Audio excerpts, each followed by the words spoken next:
Olá, pessoal, tudo bem? Eu sou o professor Adriel, professor de Química aqui do campus do IFMT Pontes Lacerda, Fronteira Oeste. Hoje a nossa aula será sobre funções inorgânicas. Bom, o que são essas funções inorgânicas? Como elas funcionam? Qual vai ser a nomenclatura dessas funções inorgânicas? Normalmente a gente escuta muito falar das funções orgânicas, né? Que é um conteúdo visto normalmente no ensino médio, lá no terceiro ano, com a nomenclatura, né, metano, butano, os nomes, né, das substâncias orgânicas. Então, ali nós temos hidrocarbonetos, vários tipos de funções orgânicas. Mas o tema da nossa aula de hoje é função inorgânica. Bom, o que quer dizer essas funções inorgânicas? Quais são elas? Então, nós temos basicamente essas 4 funções inorgânicas que nós vamos estudar hoje. São os ácidos, as bases, os sais e os óxidos. Beleza? Então, vamos começar a nossa aula exatamente com essa temática. Então, o tema da aula de hoje vai ser função inorgânica, essas funções inorgânicas que nós iremos estudar hoje. Bom, vamos lá? Bom, começando aqui o conteúdo, então, funções inorgânicas. Então, essas funções inorgânicas, como eu falei para vocês, são divididas em 4: ácidos e bases, sais e óxidos. Bom, primeiramente, vamos estudar esse conceito do que são esses ácidos, bases, sais, certo? Nesse início. Então, primeiro, ácido, pessoal, segundo Arrhenius, essa função inorgânica chamada de ácido, são substâncias que em solução aquosa sofrem ionização, liberando como cátion somente o íon H+. Então, eu tenho aqui o íon H+. Então, toda substância que em água liberar o íon H+, ela é chamada de ácido. Beleza? Agora, as bases e os hidróxidos, bases ou hidróxidos, né, que são chamados. Então, é toda substância que em solução aquosa sofre uma dissociação iônica, liberando como único tipo de ânion o íon OH-, que é chamado de hidroxilo. Bom, então, observe que na minha fala eu falei que ácido ioniza e base dissocia. Ah, professor, mas por que você usou denominações diferentes? Vamos lá, então. Por quê, pessoal? Ácidos normalmente são substâncias ligadas por ligação covalente, certo? Então, a ligação covalente, nós já vimos lá nas nossas últimas aulas, que ligação covalente é o quê? É uma ligação que eu tenho entre dois elementos ali, que ocorre um compartilhamento de elétrons. Então, para quebrar essa ligação, ela quebra essa ligação, formando uma carga positiva e uma carga negativa. Agora, a base é diferente. Você tem ali, na verdade, uma ligação iônica, que é uma interação entre cargas positivas e cargas negativas, beleza? Então, vamos lá. Quando você coloca em água, ela não ioniza, ela dissocia, ou seja, ela se separa naturalmente entre um cátion e um ânion, uma carga positiva e uma carga negativa. Um ácido, ele vai formar H+, e uma base vai formar o íon OH-. Beleza. O sal, na verdade, o que é o sal, então? É toda substância que em solução aquosa sofre dissociação, ou seja, sal não ioniza, sal dissocia assim como a base, produzindo pelo menos um cátion que é diferente de H+, e um ânion que é diferente de OH-. Por que eles têm que ser diferentes, pessoal? Porque se formar H+ é um ácido, e se formar OH- vai ser uma base. Beleza? Então, isso é a principal ideia de ácido, base e sais, beleza? Continuando aqui, então. Vamos entrar no ácido, então. Ácido, pessoal, como eu disse para vocês, é toda substância que em solução aquosa, ela sofre a ionização, liberando como único cátion o H+. Só que, pessoal, na realidade, nós não temos esse íon H+, desse jeito aqui. Por quê? Porque o íon H+, ele é um íon muito estável, ele não vai formar desse jeito e ficar ali na solução aquosa. Na verdade, o que eu tenho é o íon hidrônio, que é chamado de H3, O+, que é esse hidrogênio que saiu do ácido e juntou com a água para formar H3O+. Beleza? Nomenclatura dos ácidos, pessoal. Eu tenho os ácidos sem oxigênio, que são chamados de hidrácidos, e os ácidos com oxigênios, que são chamados de oxácidos. É muito simples. Ácido com oxigênio, oxácido. Ácido sem oxigênio, hidrácido. E como que eu dou um nome para os ácidos que não têm oxigênios, que são chamados de hidrácidos? O nome ácido, o nome do elemento e a palavra hídrico. Como que eu faço isso? Vamos supor, HF é flúor, não é? Então fica ácido fluorídrico. HCl, o elemento é o cloro, correto? Ácido clorídrico.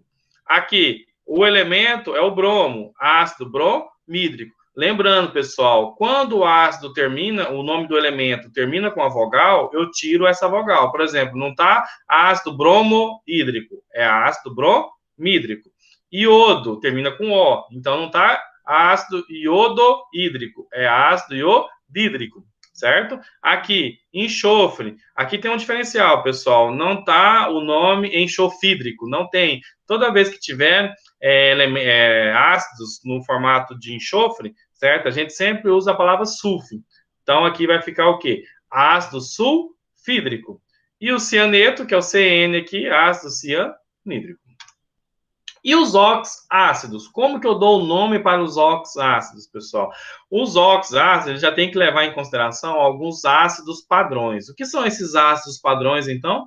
Eu tenho principalmente esses 5 ácidos padrões aqui. É o ácido clórico, que é o HClO3, o ácido sulfúrico, H2SO4, o ácido nítrico, que é o HNO3, e o ácido, pessoal, fosfórico, que é o H3PO4.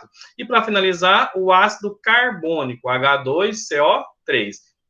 E como que eu dou o nome para esses ácidos, pessoal? Olha só. Eu tenho o meu ácido padrão, que pode ser qualquer um desses 5 ácidos aqui.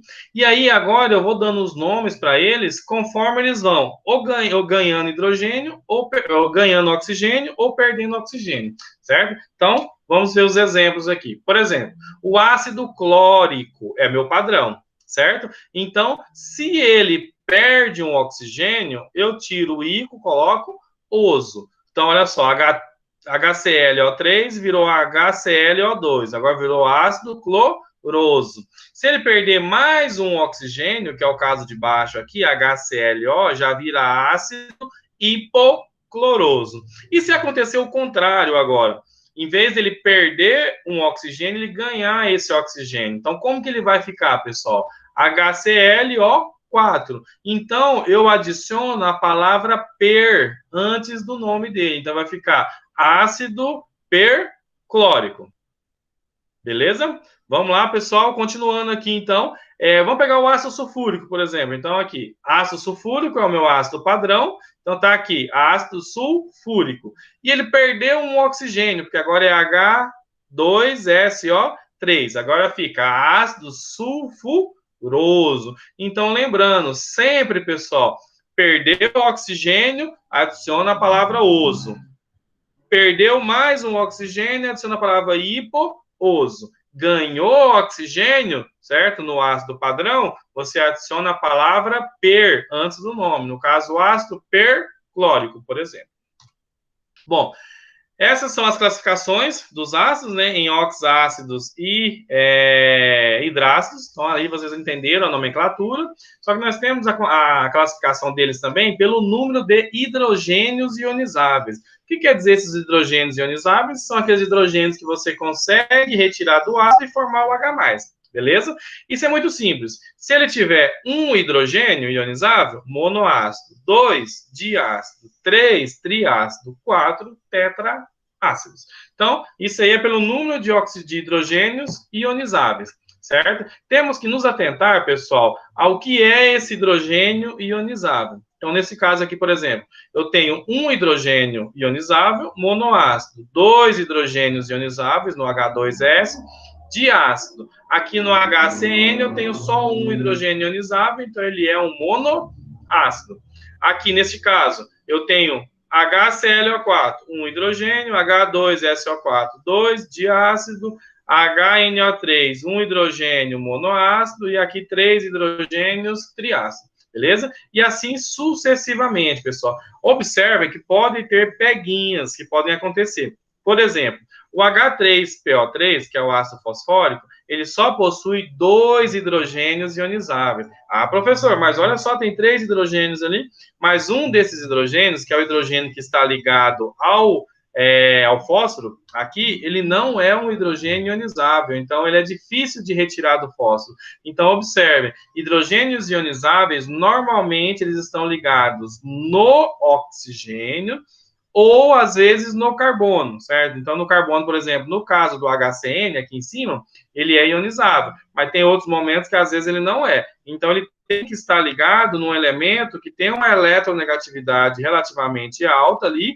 que ele consiga sair. No caso, por exemplo, do oxigênio aqui. Então, se atentem a esses detalhes. Olha a outra aqui, ó, o H3PO2. Eu tenho um hidrogênio apenas ligado aqui no oxigênio e 2 no fósforo. Então, aqui, esses 2 do fósforo, eu não consigo retirar ele. Então, somente um hidrogênio ionizável. Prestem atenção, pessoal, na estrutura atômica que tem a substância, que tem o ácido ali para vocês falarem se ele é um hidrogênio ionizável ou não, beleza?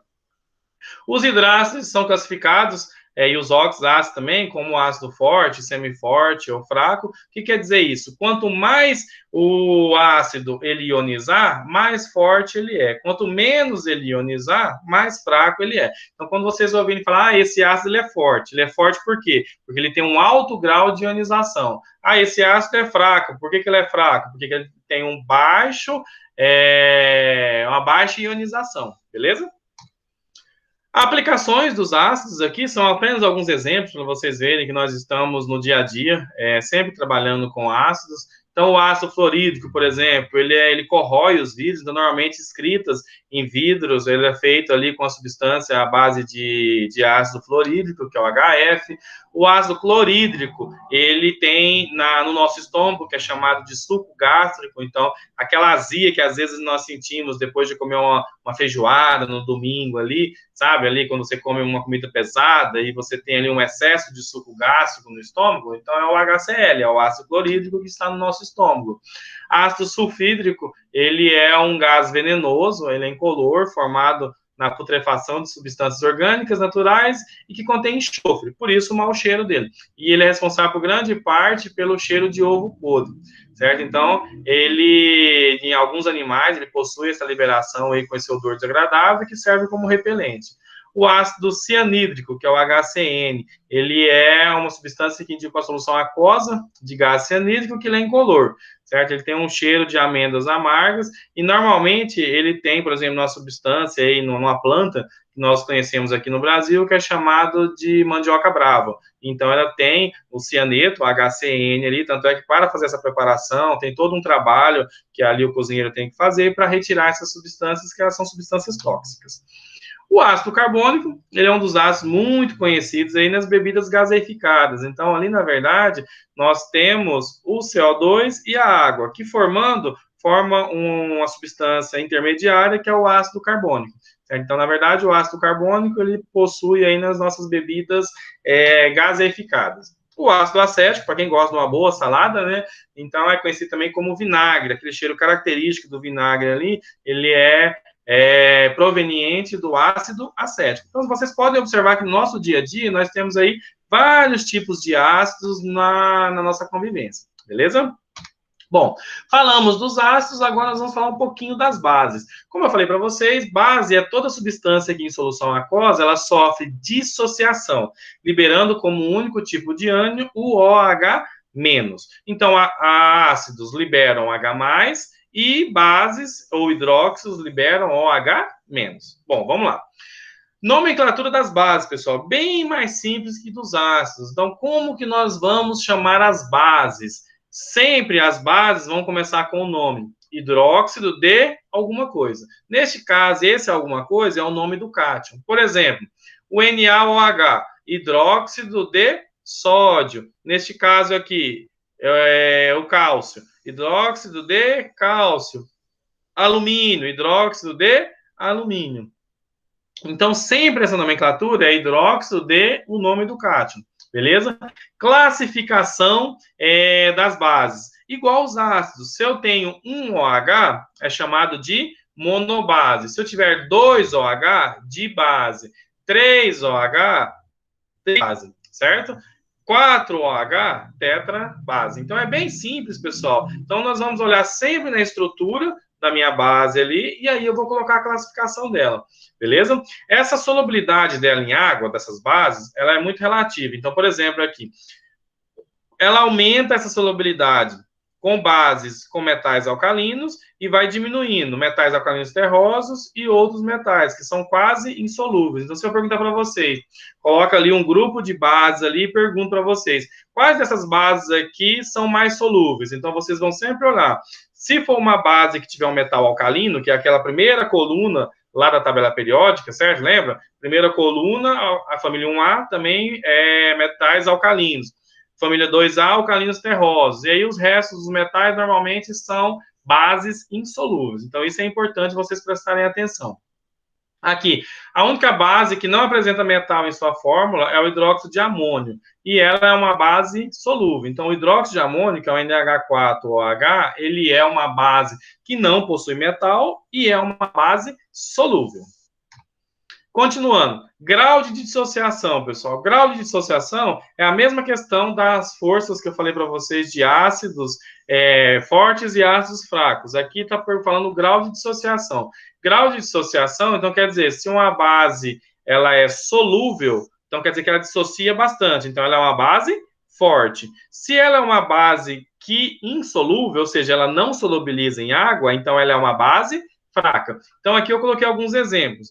Bases fortes, então, todas as bases formadas por metais alcalinos, ó, lítio, sódio, potássio, rubídio, césio, e os alcalinos terrosos, cálcio, estrôncio e bário. Aqui, bases fracas, hidróxido de amônio e as bases dos demais metais. Então, se ela é insolúvel, ela é fraca. Se é solúvel, ela é forte. Algumas propriedades das bases. Então, aqui, por exemplo, indicadores. Esses indicadores, pessoal, são substâncias que indicam se a substância ela é ácida ou se ela é. Um exemplo caseiro que nós temos aí é o extrato do repolho roxo. Então, quando a substância é ácida, ele fica de uma cor. Quando a substância é básica, fica de uma cor diferente. Então, por isso chama indicadores. Alguns indicadores que nós temos aqui, por exemplo, tornassol, que é o papel de tornassol, fenolftaleína, laranjado de metilo. Então, aqui, quando é ácido é uma cor, quando é base é outra. As reações com ácidos, pessoal. Então, assim, toda reação que acontece de um ácido com uma base, ele forma água e sal. Nós vamos ver isso lá no conteúdo de sais, certo? E essa reação é chamada de reação de neutralização. Um exemplo característico disso é quando nós estamos com aquela azia que eu falei para vocês, que é um excesso de suco gástrico no nosso estômago, ali devido a uma comida que não foi uma comida pesada, né? Então, nós temos o HCl, um excesso de HCl. O que nós tomamos normalmente? Podemos tomar, por exemplo, uma substância que é o hidróxido de magnésio, que é chamado também de leite de magnésio, que é como mostra na figura aqui, ó. Ele é um líquido pastoso, branco aqui, e ele é uma base. Então, o que acontece? Quando você toma esse leite de magnésio, então o que acontece? Ele neutraliza o ácido, ele reage com o ácido, formando no nosso estômago agora somente sal e água. Então, dessa maneira, agora eu tenho uma reação de neutralização.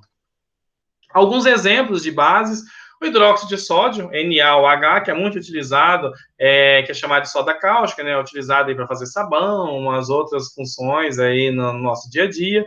Hidróxido de cálcio, que é chamado de cal hidratada, cal extinta, apagada, que é usado também na construção civil. Hidróxido de magnésio, que é usado aí como um antiácido, por exemplo, que é o chamado leite de magnésio. Então, temos aí vários tipos de bases que são usados no nosso dia a dia. Bom, vamos lá para a nossa terceira função inorgânica, que são os sais. Como eu disse lá no começo da videoaula, sal é toda substância que uma solução aquosa ela sofre dissociação, então o sal não ioniza, o sal dissocia, certo? Liberando pelo menos um cátion, que não é o H+, e um ânion, que não é o H-. Por quê, pessoal? Porque se for H+, ele é ácido, se for H-, ele vai ser uma base. E aqui ele colocou um terceiro fator, que não é o O2-. Por quê? Porque se for O2-, vai ser o óxido, que é a nossa quarta função inorgânica. Beleza, então vamos lá para os sais agora, pessoal. Primeira coisa, nomenclatura do sal. Muito simples também. Então, aqui o exemplo.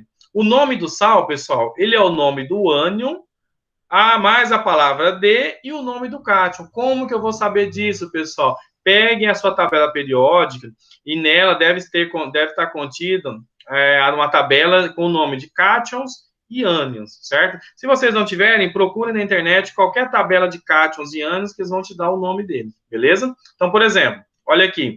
Eu tenho aqui um sal que eu tenho cujo ânion é o Cl, certo? Nesse caso aqui o NaCl. Eu tenho o Cl, que é o ânion, e o Na+, que é o cátion. Então, fica NaCl. Sempre para montar a fórmula do sal, pessoal, é sempre o cátion primeiro, depois o ânion. Cátion positivo primeiro, depois o ânion. E o nome é o contrário. O nome do ânion, a palavra de, nome do cátion. Neste caso, NaCl é o cloreto de sódio. Aqui, por exemplo, CaSO4. O nome dele, então, vai ser o SO4, chama sulfato. Sulfato de cálcio. AlNO2, 3. NO2 chama nitrito. Se vocês olharem na tabela de cátions e ânions, chama nitrito. Ele é um ânion chamado nitrito. E o Al é o alumínio. Então, nitrito de alumínio. Então, o nome dos sais é muito simples. Aqui, outros tipos aqui de cátions e ânions, certo? Então, aqui no material que eu mandei para vocês, já tem o nome dos principais ânions e principais cátions para vocês montarem os nomes. Olhando o ânion, por exemplo, se eu for montar a fórmula aqui do bicarbonato de sódio, do carbonato de sódio aqui nesse caso. Então, eu tenho aqui que a carga do carbonato é -2 e a carga do sódio é +1. Certo? E o sal, pessoal, é uma substância neutra. Então, uma estratégia para montar a fórmula é fazer essa regrinha aqui, ó. Esse 2 que está no CO3 vem aqui para o sódio, e esse 1 que está no carbonato vem para cá. Então, fica Na2CO3. A mesma coisa que no ferro. Olha só, o ferro é 3+, e o SO4, 2-. Então, o que acontece? Esse 3 que está no ferro vem para cá, esse 2 que está no SO4 vem para cá. Então, a fórmula vai ficar como? Fe2SO4, 3, certo? Chamado de sulfato de ferro 3, ou sulfato férrico. Classificação dos sais. Depende da sua natureza, pessoal. Ele pode ser chamado um sal neutro, que é um sal cujo ânion não possui hidrogênio ionizável e também não apresenta o ânion H-. Exemplo, NaCl e sulfato de bário. Pode ser chamado de sal ácido também, certo? E aí, esse sal ácido é onde eu tenho um hidrogênio na fórmula dele. Por exemplo, o bicarbonato de sódio. Olha o hidrogênio aqui. Isso é chamado de sal ácido. Sal básico já é o contrário. Em vez do hidrogênio, eu tenho um OH- na fórmula. Então, aqui ele já vai ser chamado de sal básico. Beleza? Algumas aplicações do sal. Cloreto de sódio, por exemplo. Aqui é só uma curiosidade, pessoal. Se vocês olharem em qualquer pacotinho de sal de cozinha aí, vocês vão ver que ele possui uma substância chamada de iodo. Esse iodo, ele combate a doença do bócio, que é uma doença que cresce aqui as glândulas aqui na região do pescoço. E aí é adicionado esse iodo no sal de cozinha, como por lei, né, para combater essa doença aí que causou um mal aí no Brasil há um tempo atrás. Bom, outro tipo de sal, o fluoreto de sódio, que é usado muito nos cremes dentais. Aqui, bicarbonato de sódio, que eu utilizo normalmente para azia. Então, você tem lá aquelas pastilhas de bicarbonato que a gente toma normalmente quando está com azia. Hipoclorito de sódio, que ele é muito utilizado aí para lavar roupa, um alvejante, né, para limpar a casa. Beleza? Para a gente finalizar, então, nossa aula, vamos trabalhar os óxidos agora. Óxido, então, são compostos binários. O que quer dizer binário, pessoal? Que tem pelo menos dois elementos, certo? E um desses elementos tem que ser o oxigênio mais eletronegativo, ou seja, aquele que tem a carga negativa maior, beleza? Nomenclatura dos óxidos. Também é muito simples. Como que eu vou dar nomes para esses óxidos, pessoal? Olha só, essa aqui é a regra. Prefixo que indica a quantidade de oxigênio e prefixo que indica a quantidade do outro elemento. Então, ele pode ser mono, di, tri, óxido, e aí di, tri, tetra, o nome do elemento, beleza? Por exemplo, aqui, ó, CO. Eu tenho um oxigênio e um carbono, então ele fica monóxido de carbono. Agora, CO2, como que ele fica? Eu tenho 2 oxigênios, então fica dióxido de Carbono. SO3, eu tenho 3 oxigênios e 1 enxofre. Então, vai ficar o quê? Trióxido de enxofre. Agora eu tenho Cl2O7, eu tenho 7 oxigênios e 2 cloros. O nome para esse óxido, então, fica o quê? Heptóxido de dicloro, porque eu tenho 2 cloros. Beleza? Então, o nome é só seguir essa regra que não tem dificuldade, pessoal. Óxidos iônicos. Então, o nome dele, como que eu coloco? Óxido de sódio, por exemplo, aqui. Então, eu tenho os óxidos formados por metais, geralmente são óxidos iônicos, e nele o oxigênio apresenta carga -2.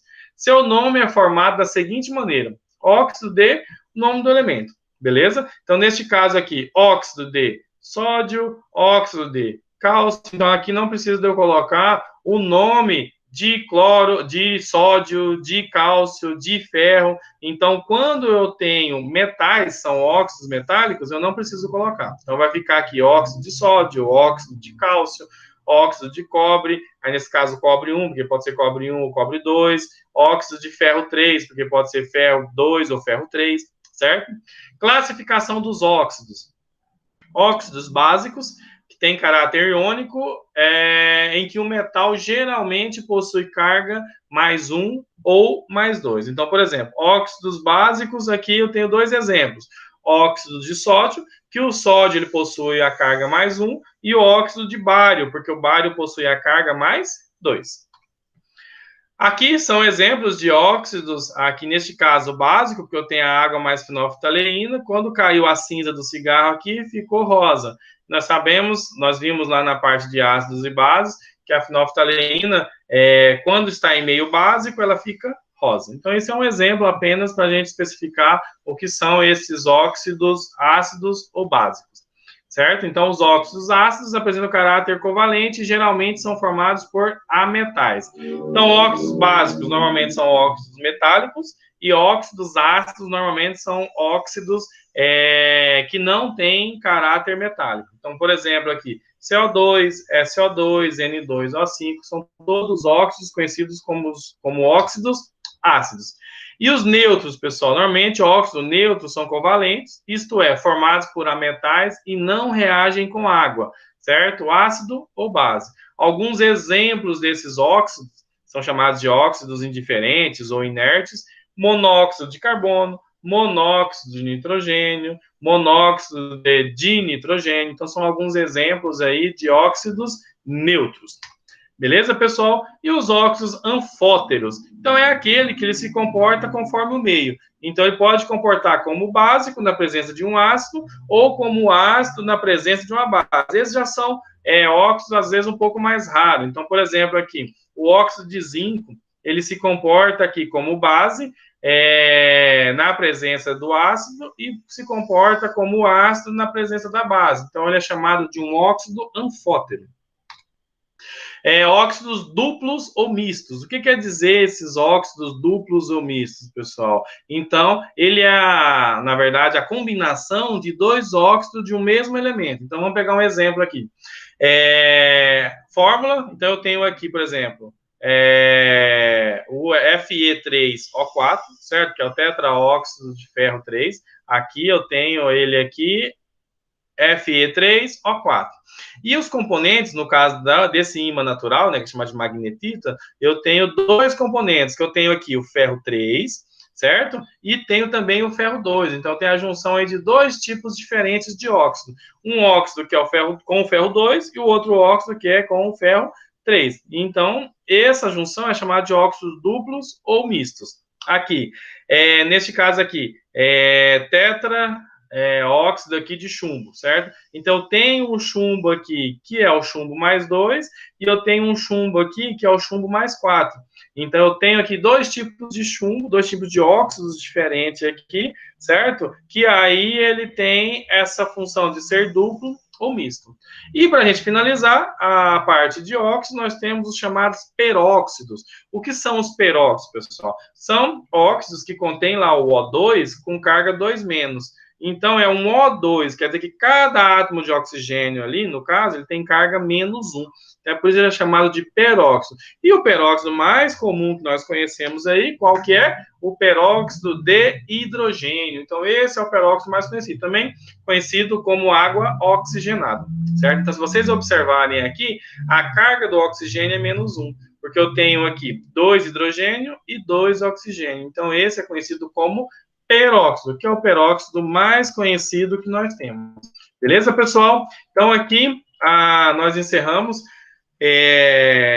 essa aula de hoje sobre o tema de funções inorgânicas, um tema muito utilizado na química aí, principalmente dentro da química analítica, a parte de reações de ácido e base. Então, estudem aí o conteúdo dentro da nossa sala virtual do Classroom, estudem o material, tirem dúvidas aí que vocês tiverem do conteúdo via WhatsApp comigo.